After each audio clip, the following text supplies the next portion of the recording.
বিসমিল্লাহির রহমানির রহিম। সুপ্রিয় দর্শক, আমার আজকের রেসিপি শলুক শাক আর টাকি মাছ দিয়ে লাউ রান্নার রেসিপি।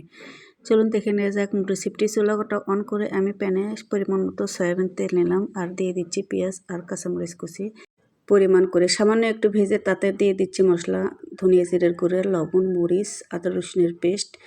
মশলাগুলো পেঁয়াজ মরিচের সাথে একটুখানি কষে নেব আর দিয়ে দিচ্ছি কেটে রাখা লাউয়ের মধ্যে আমি 2টা আলু ইউজ করেছি আর দিয়ে দিচ্ছি 1 মুঠো শলুক শাক।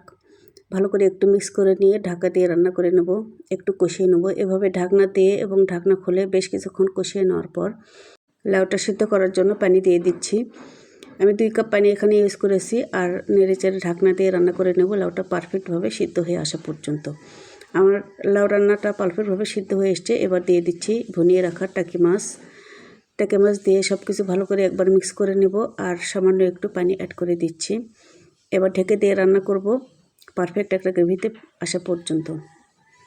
আমার রান্নাটা অলমোস্ট হয়ে এসেছে, লবণটা চেক করেছি, পারফেক্ট আছে। এবার পরিবেশনের পালা। দর্শক, তৈরি হয়ে গেল অনেক মজাদার টাকি মাছ আর শলুক শাক দিয়ে লাউ রান্নার রেসিপি ফলো করে একবার ট্রাই করতে পারেন। আশা করছি ভালো লাগবে। সবাই অনেক অনেক ভালো থাকুন। আসসালামু আলাইকুম।